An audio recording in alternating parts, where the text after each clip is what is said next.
La mujer está presente en las diferentes facetas de la vida de cada sociedad en el mundo. En El Salvador, más de la mitad de sus habitantes son mujeres, quienes viven y conviven bajo un entorno marcado por las diferentes formas de violencia que está enraizada en patrones culturales de dominio.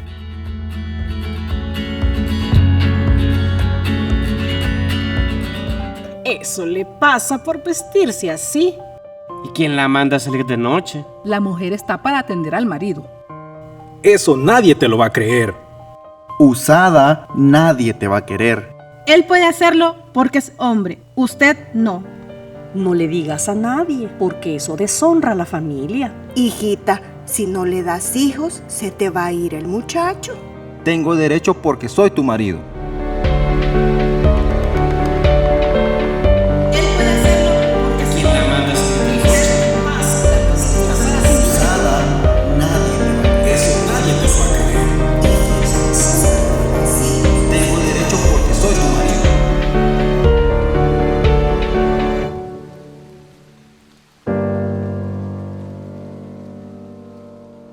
He estado casada más de 1 año y medio y mi esposo ejercía violencia contra mí, me trataba mal, me discriminaba.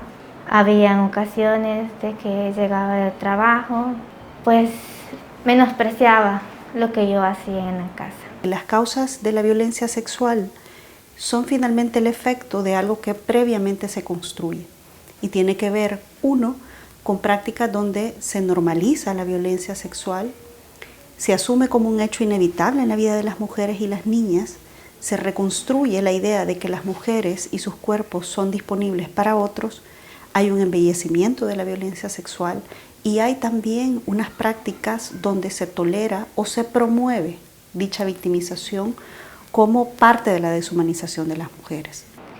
Llegó al punto de que me violó en muchas ocasiones. Él decía de que no era una violación porque era mi esposo y que él tenía todo el derecho de tocarme a la hora que él quería, porque era su esposa y porque me había casado con él.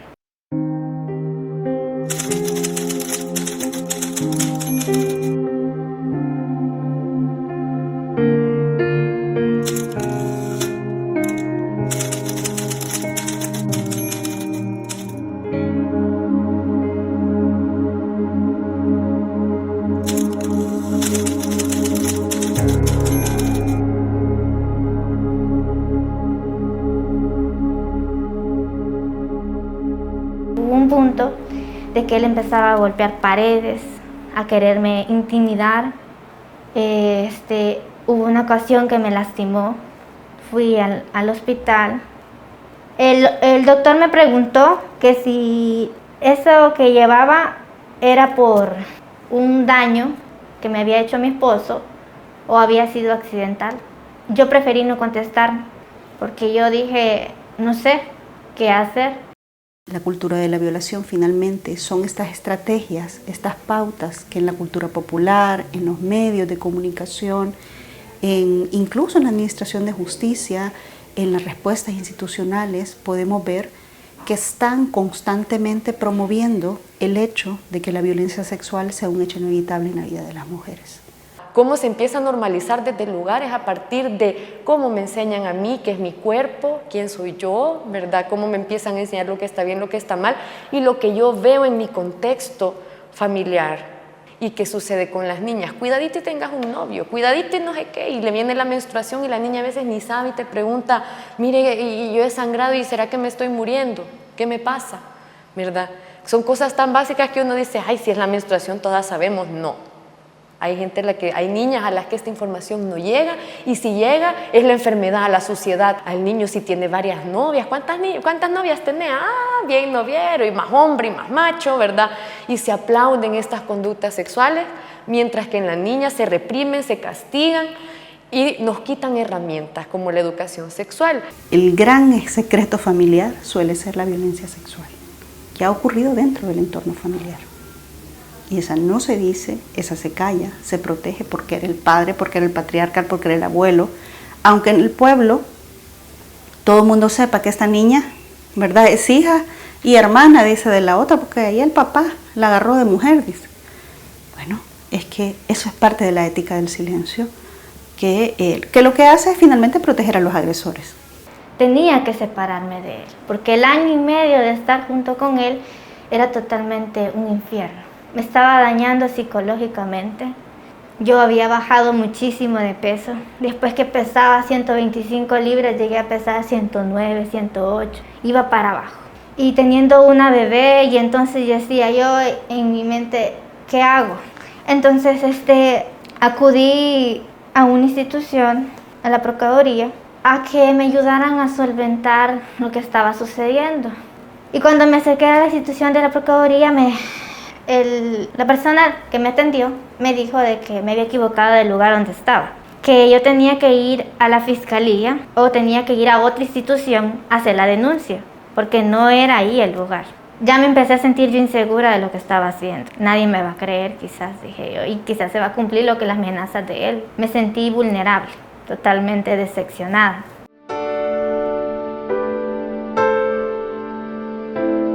Pero cuando tú ves cómo tu familia reacciona a cuando la vecina les cuenta que sufrió una agresión sexual, a ver qué andaba haciendo, no sé qué, entonces ya es como, ¿y si a mí me pasa esto? ¿Cómo va a ser la reacción? ¿Verdad? ¿Qué va a pasar? O si ven que justifican al que agredió, ¿verdad? ¿Qué les decimos a los niños? Es que la niña que me gustaba me dijo que no. Bueno, entonces mañana llévale otra cosa. Hoy cántale esta canción. ¿Qué mensaje le estoy dando a este niño? Que el no de una niña no se acepta. Que debo insistir porque ella tiene que decirle que sea un niño.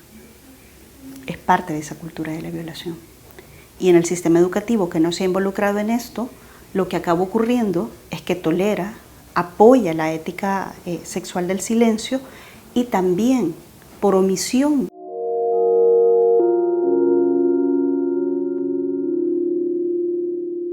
debemos de entender que todo tipo de violencia es una violación a los derechos humanos. Es una violación a los derechos de las mujeres, la niñez y la adolescencia.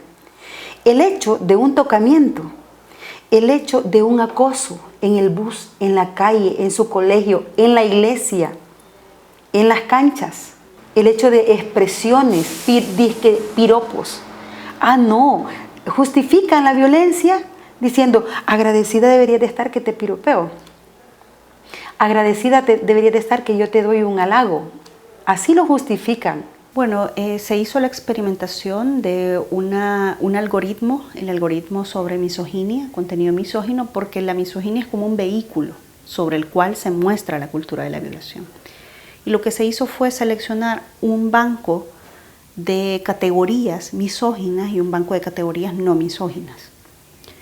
Se pone a prueba el test de este algoritmo y lo que hace es buscar en perfiles de mujeres públicas, por ejemplo, funcionarias, feministas, defensoras, periodistas, figuras de la farándula, etc. Y el algoritmo lo que hace es revisar, ¿verdad?, los contenidos misóginos o no que puedan haber en estos perfiles públicos de mujeres. Y lo que encontramos fue de 3.000 mensajes que seleccionaron, al menos el 51% tenían alto contenido misógino. Y era muy interesante que el elemento que más fue recurrente, porque lo segrega en categorías, y la categoría más recurrente fue que cuando se hablaba de hechos de violencia sexual, había una práctica de los hombres, de perfiles de hombres, de cambiar el tema e irse a un tema en el que se sintieran más cómodos. O sea, era como eludir el tema o distraerlo. Eso es parte de la cultura de la violación, o sea, distraer que este hecho que están denunciando como grave, en realidad no lo es tanto. Es que la vida digital, la vida de las redes sociales, es una representación virtual de lo que vivimos en la calle, ¿verdad? Ahí vemos acoso, y aquí lo peor es que cualquiera se crea un perfil y el bicho está que mándame tu foto, que es bien bonita, que mira, que yo soy tu novio, que mándame la foto, que soy yo, que no se la voy a dar a nadie, que no sé qué. ¿Qué sucede? Tu foto desnuda, de repente tu pareja la manda, o si es tu pareja o tu expareja, porque lo que más sucede es que las exparejas utilizan las fotos íntimas como un chantaje. Vea, que si no vuelves conmigo, le voy a mandar al pastor esto, vea, si no vuelves conmigo, tus papás se van a enterar de lo que sos, vea. Entonces, es como, y las cipotas ahí sufriendo, es que mi foto. y luego la hacen viral, se vengan de ella.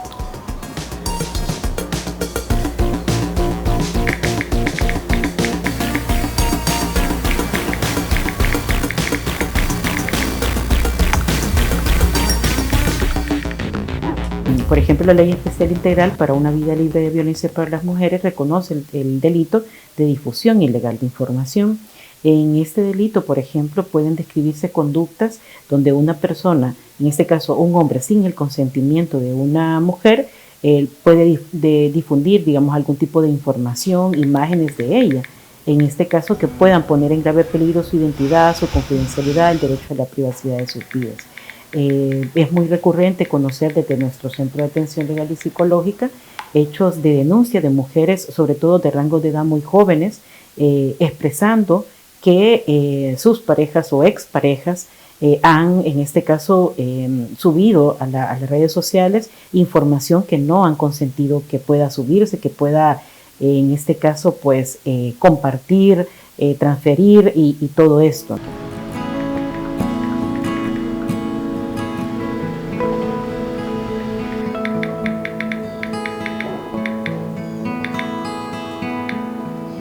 Y empieza, ¿y para qué se toman esas fotos?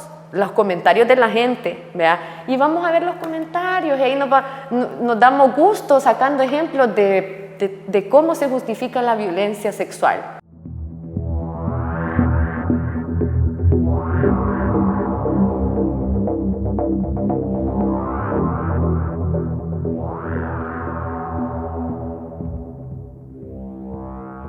En ocasiones las mujeres asisten a interponer denuncias sobre violencia sexual, diferentes tipos penales de violencia sexual, violación sexual, agresiones sexuales, acoso sexual, pero hay una falta de credibilidad y seriedad del sistema a la hora de recepción, al punto de que en ocasiones el sistema puede exponerlas a mayor riesgo.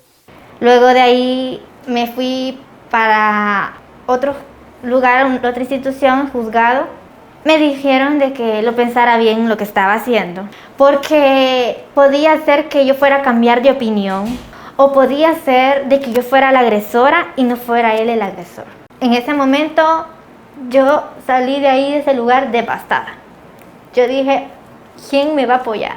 Y lo peor de todo, es una mujer quien me atendió. Totalmente me sentía desamparada.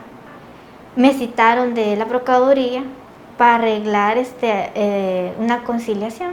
Y el licenciado que me atendió en ese momento se puso en contra mía y le dio todo el aval a mi esposo. Y si no vamos a conciliar nada, pues diga usted que no va a conciliar nada. En ese momento yo le dije, no voy a conciliar nada, porque están vulnerando mis derechos y los derechos de mi bebé. Se comportó machista. No hubo una generalidad entre los dos, sino que solamente a él le dio la palabra. A mí no me dejó que le explicara absolutamente nada. Y cuando le trataba de explicar algo, me decía, eso no tiene nada que ver con el tema. Desde ese momento me sentía más vulnerable y tomé la decisión de venir acá a Hermoso. Me han apoyado mucho, porque me han apoyado, me han acompañado. Quizá podría hablar de un caso, ¿verdad?, donde la joven era una joven que iba a visitar, ¿verdad?, a una amiguita en la comunidad. Y esta amiguita en la comunidad pues tenía otro amiguito, que era vecino, mayor que ella. Un día esta joven, ¿verdad?, se va a buscar a su amiguita y resulta que la amiguita no estaba, solo estaba el otro muchacho. Y le pregunta que dónde está la cipota, y dice, aquí está, vení, entra. Entonces ya la cipota entra, bueno, sucede la agresión. Ella con mucho miedo le comenta a su amiguita lo que ha pasado y eso se llega a oídos de adultos, ¿verdad? Y ya, bueno, que a denunciar y todo. Hay protocolos de atención, ¿verdad? Pero viene este caso y lo que hacen es subir a la cipota, a la patrulla con la persona que la había acompañado e ir a traer al agresor a ver, decirnos dónde está, quién es ese, y lo suben en la camilla mientras la cipota va en la patrulla. Y esto no es un caso, esto ha pasado por lo menos en 3 casos que hemos atendido donde van a traer al agresor con la muchacha agredida en el carro. Entonces nos vamos a la revictimización que esto puede generar. Y el hombre desde atrás haciéndole así a la mujer, pues, o sea, o yo haciéndole cara, ¿verdad? Entonces, ¿qué experiencia de poner mi denuncia? ¿Qué tipo de actuación tiene el sistema, ¿verdad? El Estado tiene políticas, tiene leyes, o sea, documentos hay un montón a favor de los derechos de las mujeres, pero a la hora de aplicarlos, los aplicadores y aplicadoras de la ley no lo hacen como debería de ser. El juez de un juzgado de paz nos vulneraron, no me dejaron que me acompañaran, me dijeron de que no me podía permitir eso porque el joven iba sin abogado, mi esposo, y que en ese momento solo ellos pueden recibir solamente a las 2 personas.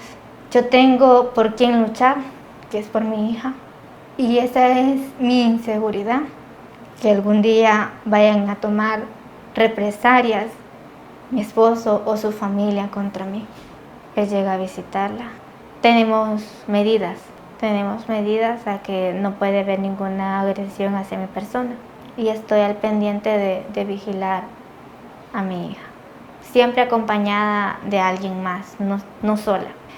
Mi familia me ha apoyado incondicionalmente desde mi embarazo hasta la fecha. Luego puedo hablar de otro caso, ¿verdad?, reciente, en el que igual, ¿verdad?, una chica que había sobrevivido a una agresión sexual pone la denuncia. Entonces ella, bueno, no sabía si denunciar o no denunciar. Al final pone la denuncia. Igual la familia, ¿verdad?, la apoyó y no sé qué. Y bueno, cuando ya estábamos en la entrevista, que por qué habían decidido cómo acercarse, dice, es que mire, fíjese que la fiscal que está llevando el caso, este era un caso en reserva, la fiscal que está llevando el caso nos dice, le ha dicho a la niña, ¿verdad?, que un psicólogo la va a entrevistar, que es el perito, ¿verdad? Entonces le decía que el perito no le contara, ¿verdad?, que habían cosas que no le tenía que contar, y le dijo qué cosas no contar, qué cosas no decir al psicólogo que la estaba entrevistando. Y luego lo siguiente que le llamó la atención a ellas es que la fiscal le había dicho que redactara un documento donde ella le perdonaba al agresor. Eso legalmente ya no es válido, ¿verdad? Eso ya legalmente no tiene ninguna validez y es revictimizante porque eso no tendría que existir. Y como el caso era reserva, al final no nos dejaron entrar, pero solo la presión de nosotras estar ahí pues ayudó a que el caso se resolviera bien y obviamente ellas les dijimos no, ¿verdad? Si el psicólogo te entrevista, decirle las cosas tal cual, porque de esta persona y de todo lo que él recoja, de donde se basan para ver todo lo del caso, pues. Es importante en este punto mencionar que los procedimientos son difíciles. Tengamos en claro que el sistema aún falla y aún es deficiente en revictimizar, en acusar, en chantajear, en muchas ocasiones en discriminar a la misma víctima que se atreve a accionar. Siempre van buscando una forma de proteger y justificar. Incluso hay mujeres que han ido a entablar una demanda y van a la Procuraduría, a cualquier lugar, y han manifestado de que les han dicho, pero ¿y usted para qué va a demandar?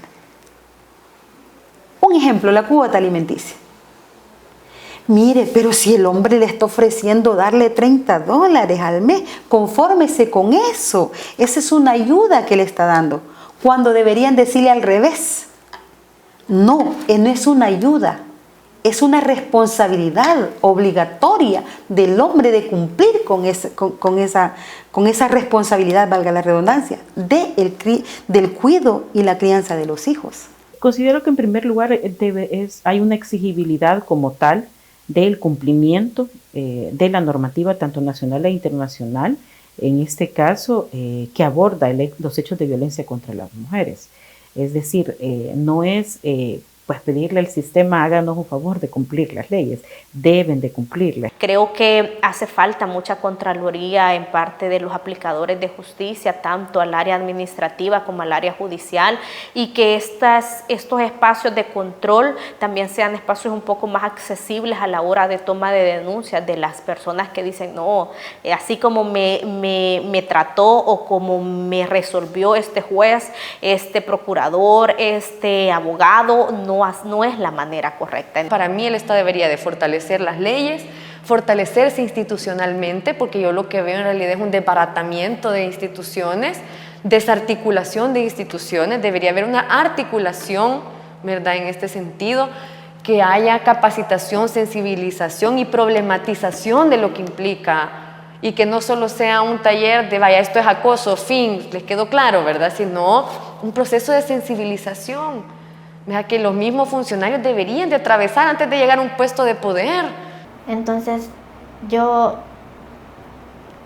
le pediría a las instituciones que debieran de fortalecer más a cada persona, también educarla a cómo tiene que recibir a las personas que llegan a pedir ayuda, a no cerrarse y decir no, aquí no es, o de forma pésima, pedante, a educar a esas personas que sean un poco más amables, humanas. Entonces, yo eso es lo que le digo a todas las mujeres. Ya no cae en la violencia, no se quede callada, porque la violencia no es natural en ningún espacio donde se dé, ni en lo privado ni en lo público. Yo sé que en ese momento hay muchas mujeres que no tienen el valor ni el coraje de decir ayúdenme o decir auxilio, necesito ayuda. Y yo fui una de esas, que por muy dentro de mí lloraba y pedía auxilio. Y en mí no se miraba reflejado eso. Siempre miraban reflejado una sonrisa o como que si nada estaba sucediendo. Pero motivo a todas esas mujeres que busquen una institución y no se cansen. Hay organizaciones que apoyan a las mujeres.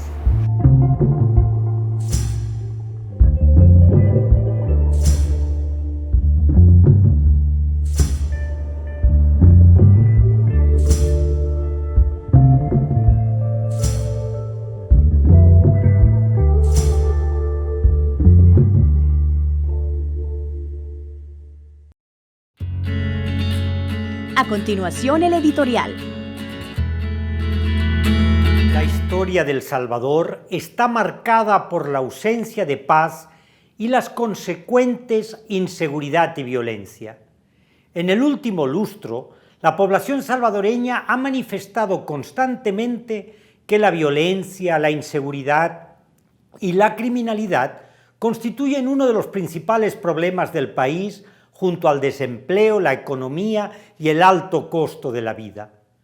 Los largos años de inseguridad y de violencia en las calles, en los barrios, en el transporte colectivo, las muchas vidas destruidas por el crimen y por la violencia estructural y también la violencia doméstica y machista, han hecho que para muchos de nuestros hermanos y hermanas vivir en el país sea una especie de infierno. Esta situación de vulnerabilidad permanente los ha empobrecido más, los ha obligado a abandonar sus hogares y los ha estigmatizado por habitar en lugares con presencia de pandillas. Por ello, no debe extrañarnos que ante esta realidad se acepte sin reparos la imposición de un estado de excepción que, según las autoridades, permitiría perseguir y erradicar a los grupos delincuenciales y poner fin de una vez por todas a la violencia, devolviendo la seguridad a la población, aunque ello suponga la limitación de los derechos constitucionales. Pero no hay que llevarse a engaño. Por ese camino no se logrará la paz y la seguridad anheladas. Ya lo decía el Papa Juan XXIII en su encíclica Paz en la Tierra, en la que afirma que la paz verdadera solo es posible si se funda en la verdad, la justicia, el amor y la libertad. Todos ellos, aspectos y valores que están ausentes en nuestra realidad.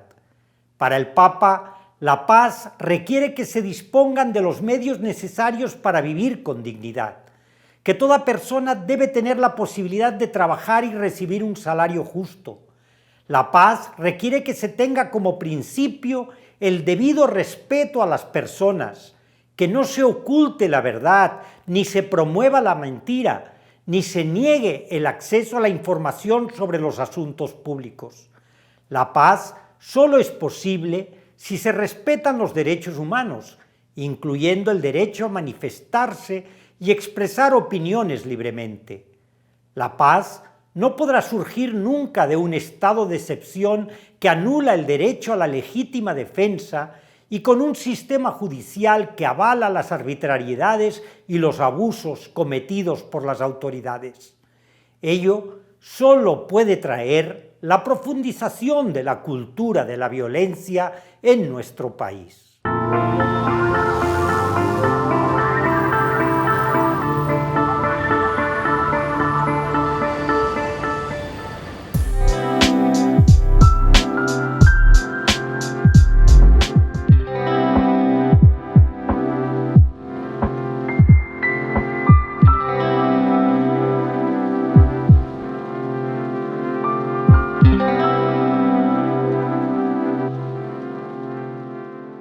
Bienvenidos a la sección de la entrevista del programa Miradas de Audiovisuales de la UCA. En esta ocasión nos encontramos conversando con el abogado constitucionalista de la Unidad de Anticorrupción y Justicia de Cristosal, Jonathan Cisco, a quien le damos una cordial bienvenida para hablar sobre la libertad de expresión en El Salvador. Bienvenido a nuestro segmento de opinión. Muchas gracias. Quisiéramos conocer de primera mano, para entrar en contexto, en qué consiste el derecho a la libertad de expresión. Bueno, según el Estándar Internacional de Derechos Humanos y según el artículo 6 de la Constitución, se le conoce en la teoría clásica como la libertad de prensa, pero este derecho implica la libertad de pensamiento, la libertad de difusión de ese pensamiento y el derecho a una información libre. ¿Cómo podemos resumir este derecho? Que todas las personas expresen su opinión y esto no se limita únicamente a un texto, a un escrito, incluso a obras artísticas, a expresar su opinión, a la crítica periodística, a la crítica política, a la crítica científica. Por esto la Corte Interamericana dijo, es un pilar de las sociedades democráticas. Teniendo este contexto, digamos, sobre la teoría de en qué consiste el derecho a la libertad de expresión, ¿cómo vemos la situación en El Salvador específicamente? ¿La libertad de expresión existe o no existe? Y digámoslo en el marco del aniversario del mes de Independencia Patria. En la Estándar Internacional de Derechos Humanos existe la teoría, la doctrina que se conoce como la doctrina de reporte fiel. Esto ha sido contemplado también por la jurisprudencia. Cuando existe un hecho de relevancia pública, el Estado no puede criminalizar el ejercicio del periodismo, que también vulnera el ejercicio de las personas a estar debidamente informados. Entonces, reporte fiel significa que los periodistas tienen derecho de exponer lo que en realidad está sucediendo en la vida cotidiana del país y nosotros, los ciudadanos, la población tiene derecho a estar verazmente informada. Entonces nosotros vemos que el Estado ha incurrido acá en una acción inconstitucional porque está criminalizando el ejercicio del periodismo libre, que están informando con la técnica periodística sobre diversos temas que al Ejecutivo parecen que los quisiera encubrir, parece que quiere ponerle venda a los ojos de los ciudadanos sobre la realidad de lo que está sucediendo, sobre el crimen organizado y sobre los posibles vínculos, el posible diálogo, el presunto diálogo que ha sucedido, algo que es históricamente y que posiblemente este gobierno lo ha venido replicando. ¿Qué entidades son las que deberían de velar por la que se garantice el derecho a la libertad de expresión acá en El Salvador? Existen algunas instituciones públicas que son las instituciones de control. La Corte de Cuentas de la República, por ejemplo, realizó un trabajo medianamente aceptable hasta cierto punto. El Procurador para la Defensa de los Derechos Humanos también tiene algunas obligaciones, pero ahora prácticamente es un funcionario ausente y complaciente. La Fiscalía General de la República, la Corte Suprema de Justicia también son entidades de control. Todas estas son entidades de control jurídico. También existen otras instituciones como la Asamblea Legislativa, que es una institución de control político, que en teoría debe representar la diversidad del pensamiento político, pero en la actualidad responde a un discurso único que viene desde el Ejecutivo. Y también está las entidades de control social. Hablamos de las organizaciones de sociedad civil, Hablamos de la sociedad organizada, por ejemplo, algunas iglesias. Las iglesias tienen una función importante. Las universidades deberían ser estas instituciones, junto con la sociedad civil, la reserva moral del Estado. Vemos desde el Ejecutivo que hay ataques a periodistas, ataques a defensores de derechos humanos, ataques a líderes comunales, ataques a líderes religiosos, precisamente porque están realizando esta función de control social. No es una institución pública, pero sí es la sociedad civil y las diversas formas de organización política, de asociación y de reunión que están ejerciendo su rol como reserva moral, reflexionando sobre cómo se está llevando las riendas del Estado, si están cumpliendo con el mandato constitucional que deben cumplir los funcionarios. ¿Para qué existe el Estado? Para garantizar los derechos fundamentales de las personas. Y hablamos de todos los derechos, de las libertades civiles y políticas, pero también el derecho a la educación, el derecho a la salud. Entonces, desde la sociedad civil se está ejerciendo ese rol de Contraloría Social, porque hay una deficiencia en las instituciones públicas, lamentablemente. No están cumpliendo con su rol de control jurídico sobre las decisiones estatales, del Ejecutivo y del Legislativo principalmente. Esta situación incluso se puede ver que cómo se ha tratado de limitar la expresión popular o la libertad de expresión de las personas. Estamos en medio de un régimen de excepción, donde existe mucho temor de la gente de hacer denuncia debido a que el miedo de que uno no sabe, la inseguridad que uno tiene, no sabe en qué momento lo puede llegar a buscar la policía o alguna entidad que tenga la capacidad. Ahora bien, existe cierto temor de grupos de la sociedad civil, ya sea a veces en algunas organizaciones, en algunas personas de la sociedad, en hacer críticas hacia el funcionamiento del Estado. Esto es una vulneración claramente hacia los derechos de las personas, de los derechos humanos. ¿Qué podemos hacer, Jonathan, en este caso, como ciudadanos? ¿Cómo defendernos para que este derecho no sea vulnerado? Existe una frase de un líder religioso histórico de acá de El Salvador, el padre Rutilio Grande. Él dijo, en un contexto antidemocrático, en una situación de dictadura cívico-militar, donde había una vulneración sistemática de derechos humanos, él dijo, debemos protegernos en Mazorca. Él hace el llamado a la población a organizarse.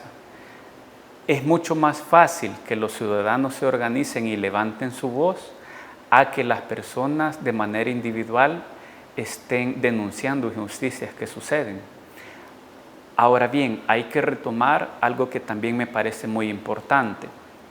Históricamente el Estado, la Fiscalía, el sistema de justicia no ha respondido a las necesidades de la realidad. El tema de la criminalidad, por ejemplo, el tema del crimen organizado, se dejó crecer ese problema y no se solucionó.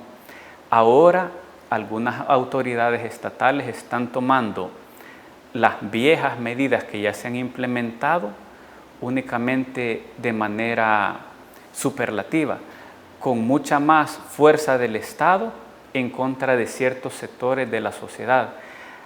Debemos reflexionar como ciudadanos, como población, que existe un fin legítimo que es combatir el crimen, combatir la corrupción, combatir el crimen organizado, los grupos de pandillas que tanto daño han causado a la sociedad.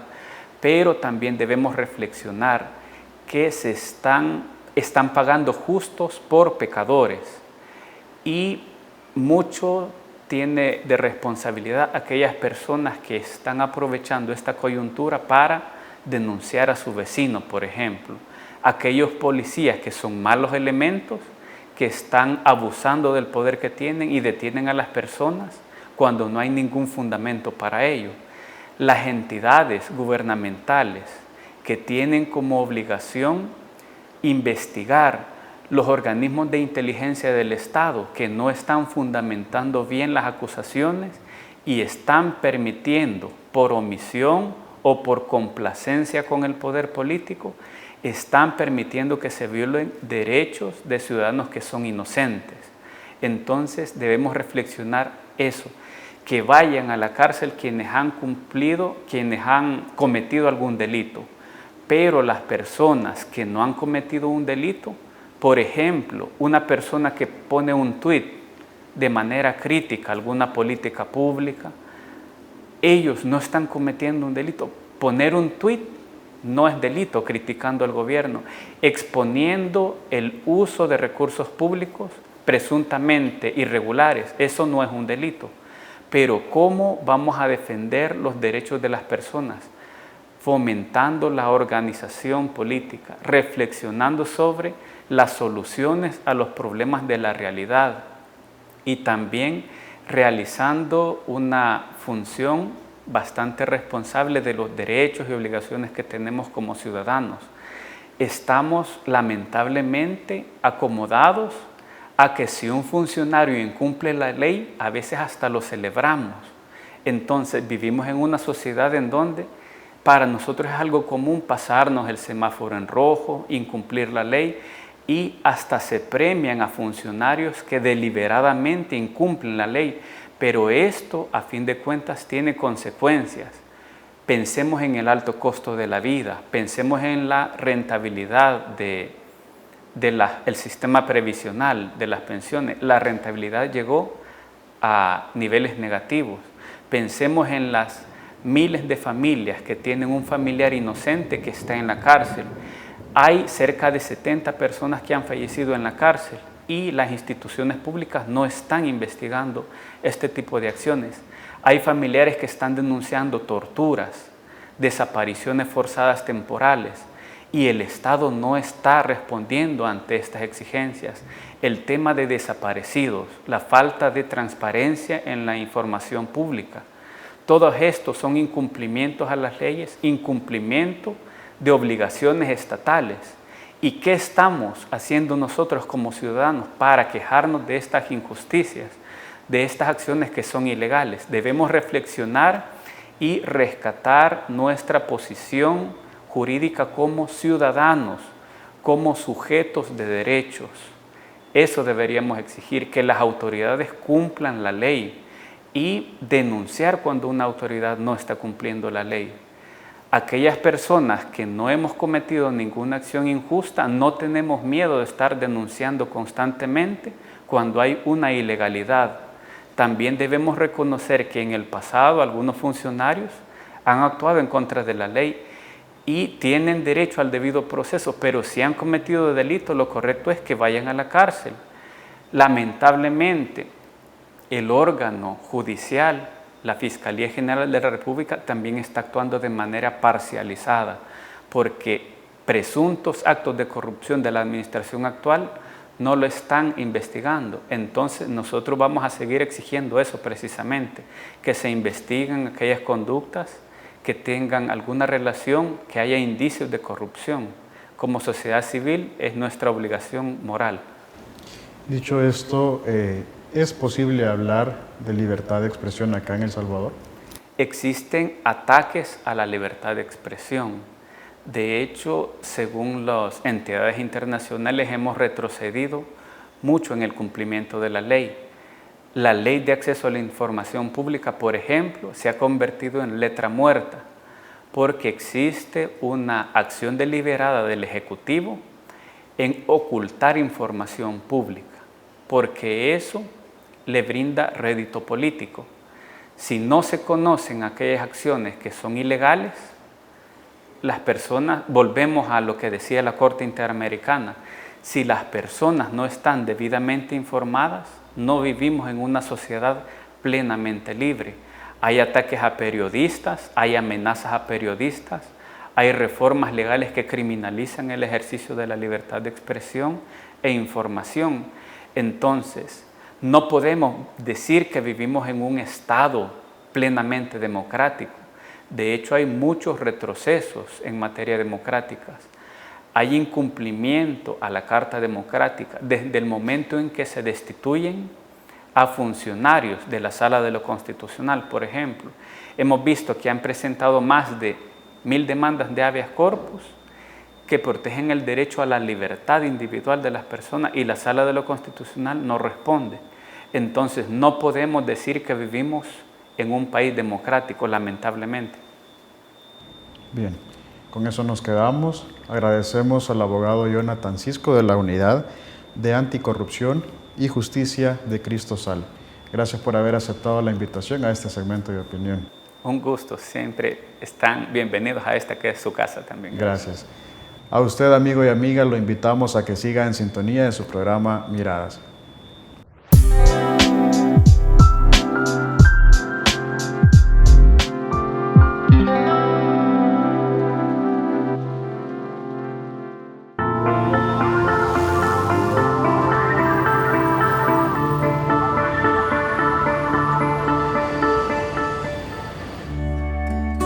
Me di cuenta porque me gustaba dibujar, siempre me gustó dibujar desde pequeño. Yo era el niño que le decía, niño, deje de manchar los cuadernos.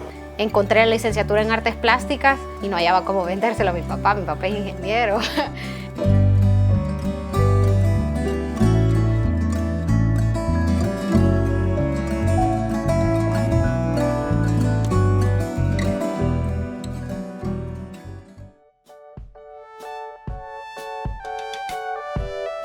En la página de atrás de los cuadernos siempre los manchaba, en la pasta, en las páginas blancas, en los que me terminaban siempre. Me gustó dibujar y la verdad es que siempre me gustó hacer caricaturas. Las miraba en la televisión y después intentaba hacerlas en algún papel, cuaderno.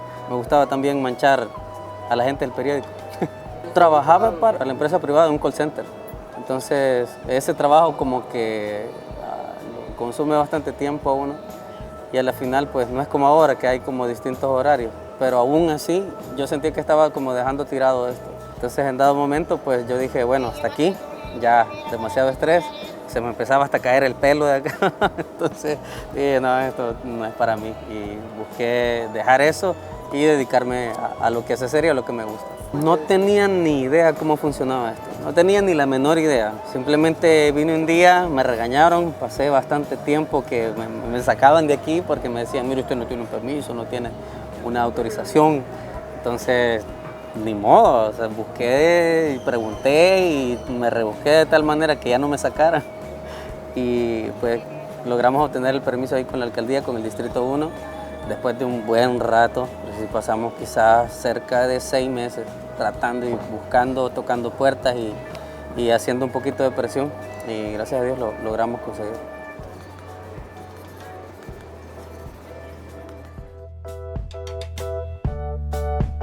Pues han habido días buenos y han habido días tristes en los cuales vengo con el pasaje y me he ido prácticamente de rayo, porque hay días en los que la gente no está interesada en esto, obviamente se entiende, o sea, yo los entiendo. Con el sueldo que yo tenía anteriormente, pues obviamente no me quedaba antes para los pasajes y para comer. Entonces, pues yo entiendo que hay veces que la gente no está interesada en el arte, sino que pues trata de sobrevivir el día a día y obviamente pues no está interesada en una caricatura.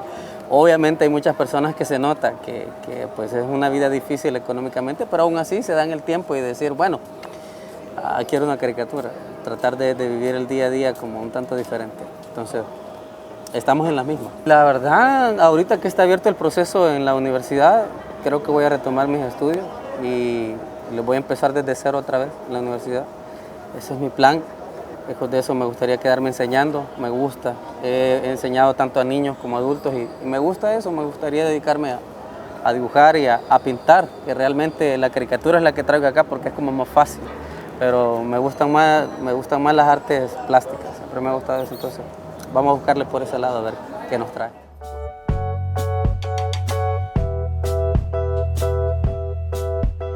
Entonces le dije que iba a estudiar diseño gráfico. Entonces entré hacia la licenciatura y me pasó que cuando llevé pintura dije no, yo me voy a cambiar a la especialidad de pintura. Cuando llevé escultura dije lo mismo, no, yo me voy a pasar a la de escultura. Cuando llevé cerámica llegué a la especialidad en la que convergían todas las ramas de las artes, porque aquí se aplica la parte del diseño, se aplica la parte de la teoría del color y la pintura, se aplica el dibujo, se aplica la escultura. Entonces me cambié para la especialidad de cerámica y pues hasta el momento no me arrepiento. Creo que no estaría en ninguna otra carrera mejor como en la que estoy ahorita.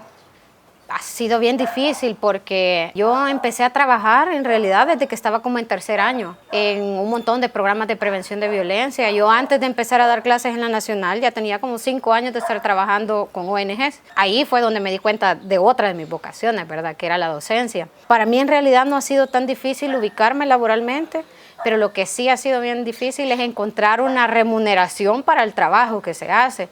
Porque mi trabajo, aparte de ser pesado, tenía una gran carga emocional porque estaba metida en todas las comunidades, no tenía prestaciones ni nada por el estilo. Eso mismo me pasó incluso dando clases en la Nacional. Me pagaban cada 6 meses, cuando habían retrasos cada 8 meses, y a mí me tocaba estarme movilizando desde Santa Tecla hasta allá, ¿verdad? Creo que no ha sido que no haya oportunidad laboral porque siempre la he tenido, pero sí no ha habido una buena remuneración económica, digamos. Y yo no había visto la posibilidad de vivir haciendo arte, porque yo de hecho participé en un montón de certámenes. Yo gané una Bienal Centroamericana y del Caribe en 2013, desde la Bienal de Escultura y Cerámica, y gané 3 premios ese mismo año, 2 premios nacionales y un premio internacional, pero de eso, o sea, solo eran los ahorros y ahorros, porque ahora mis ahorros están invertidos en pura maquinaria para hacer cerámica. Entonces me ha costado un montón. En realidad montar mi taller ha sido un proceso de más de 10 años donde he tenido hasta 3 trabajos en un mismo momento. Yo ahorita tengo una marca comercial de cerámica, soy docente de la Matías, de 2 escuelas de la Matías, doy clases en arquitectura, una materia que se llama sensibilidad artística, doy materias de especialidad en diseño del producto artesanal. Entonces, como siempre he estado entre la docencia, entre la venta de cerámica con características un poco más artesanales o comerciales, digamos, y la parte artística.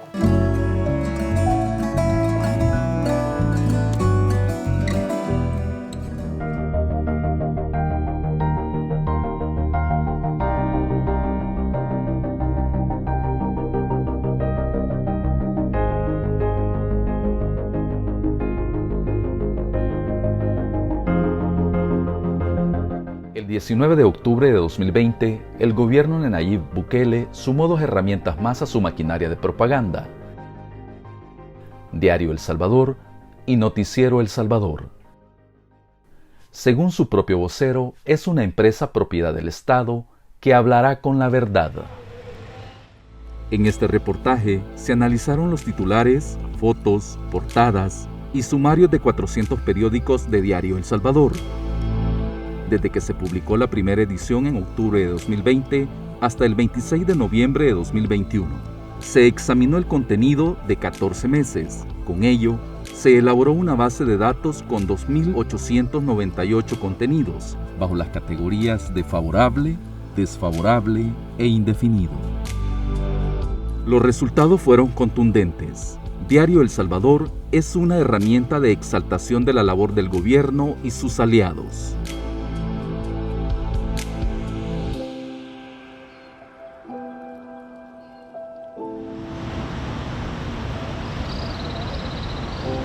El manejo de la pandemia permite ejemplificar a la perfección esto último. De las 275 menciones que se hizo en portada sobre el manejo de la pandemia en El Salvador, 228 fueron favorables al gobierno y 46 fueron indefinidas, es decir, consignaciones de hechos sin valoración.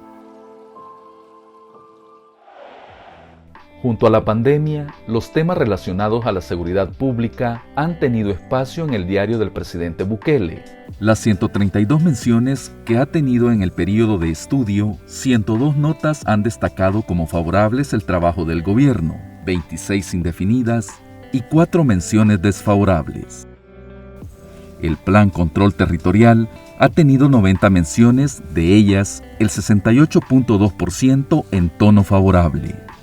17 menciones indefinidas y solo una desfavorable. El año 2021 cerró con 1.140 homicidios, el índice más bajo en la historia reciente. Publicaciones del periódico digital El Faro han señalado la existencia de negociaciones con las pandillas para lograr la reducción de los homicidios, acuerdos que se estarían dando bajo un contexto en el que los planes, programas y políticas de seguridad se conocen poco o nada. Mientras tanto, el número de desaparecidos superó las 500 personas. Diario El Salvador ha hecho 257 menciones sobre la situación económica. 192 de las menciones son favorables al gobierno. La implementación del Bitcoin recibió la atención de 74 publicaciones, 57 menciones a favor y 17 indefinidas.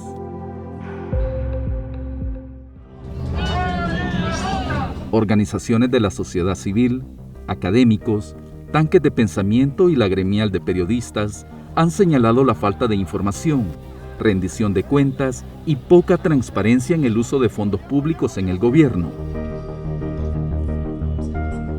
Desde medios como Diario El Salvador, el tema de la corrupción es abordada para señalar a instituciones, políticos y funcionarios de administraciones pasadas.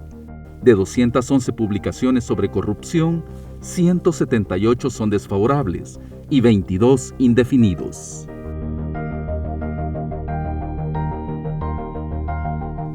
El presidente Bukele disolvió las CICIES, ha aplicado la figura de la reserva o la confidencialidad a la información pública para negar su acceso. Sin embargo, varios de sus funcionarios aparecen en la lista de corruptos emitida por el gobierno de Estados Unidos. Diario El Salvador es financiado con fondos públicos, es decir, dinero de todos los salvadoreños. Según información publicada por la revista Elementos, solo en el último trimestre de 2020 recibió $2 millones a través de la empresa La Geo, que forma parte del grupo CEL. La Geo le prestó dicho monto a la perforadora Santa Bárbara, principal accionista del diario, pese a que el presidente Bukele aseguró que Diario El Salvador sería rentable. El año 2020 lo cerró con pérdidas por un monto de $233,084. No se pierda la próxima emisión de su programa Miradas. En la medida en que se nos hace difícil acceder a las cosas más cotidianas, y entiéndase cosas cotidianas como ir al mercado a comprar nuestra alimentación o simplemente ir al parque, si no podemos hacer eso con tranquilidad y con facilidad, estamos siendo víctimas de una violación de un derecho que nos hace falta.